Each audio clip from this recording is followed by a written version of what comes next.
Hey YouTube, this is in response to Philo71 and his video about 5 questions every atheist must answer.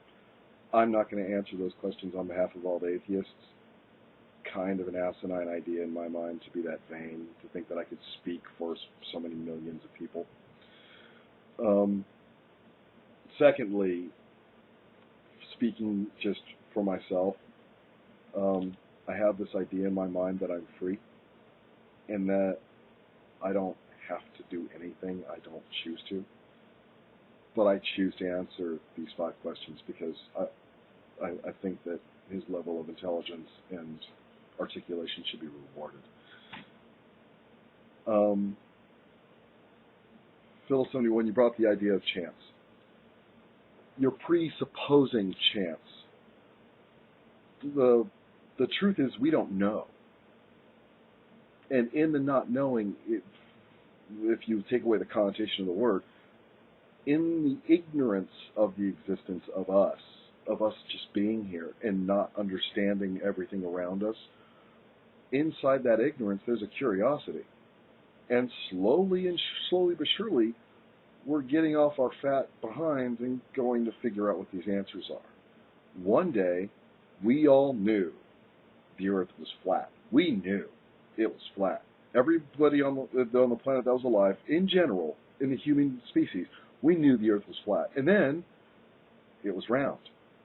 And we knew that to be true. We knew it. At one point in our history, the Earth was surrounded by a celestial sphere that had holes poked in it and light from the outside from somewhere in the primordial ether, I think, that moved around, which made the lights twinkle. Then all of a sudden, we knew there was outer space. And we knew those stars out there were planets and suns and asteroids. We knew. Imagine what we'll know tomorrow. You also posed your second question to atheists. Why must there be something instead of nothing? That is a question that I would actually pose toward a theist. Why does there have to be something instead of nothing? And inside this question, you also brought up the idea of purpose. Who said we needed a purpose? Why can't we just be? And presupposing the purpose of human beings, thus far, no authoritative source has actually come up with a purpose. People have come up and looked at human beings, looked at our behaviors, looked at the results, and assumed reproduction. Okay, cool. But that's still not purpose.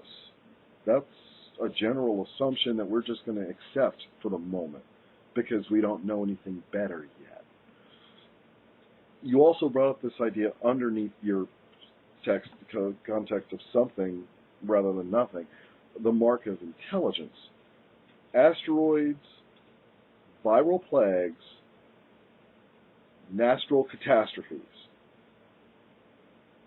Is this what you're calling intelligence?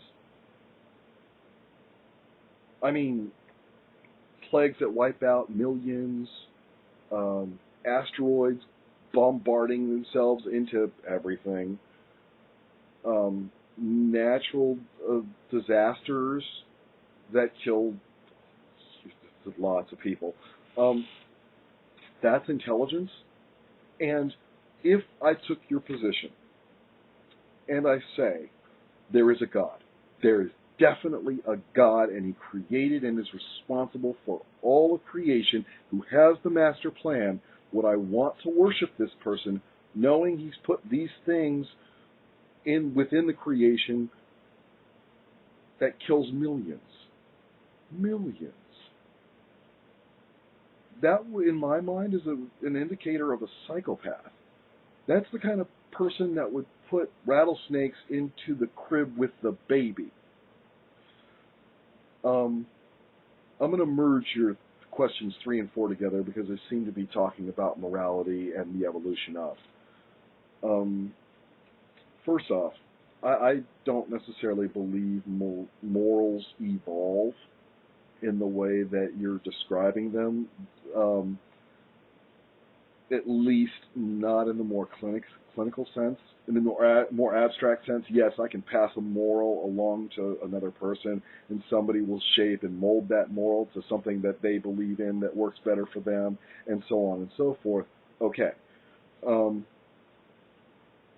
But the morals, the idea of morality, where do I get my morality from? I generate these values that I put on my life, my actions, situations around me, and they're adaptive in many cases, because depending upon where I'm standing, some morals will serve me and some won't. It's not, also you brought up this idea of survival of the species within the morality. I'm not looking at the species when I'm dealing with morality. I'm looking at the survival and the enjoyment for self. The idea of right, wrong, good, evil, those things are subjective. And there's 350 million people in America. There's over 6.5 billion people on the planet. The idea of imposing one set of moralities for that many people is really, really hard.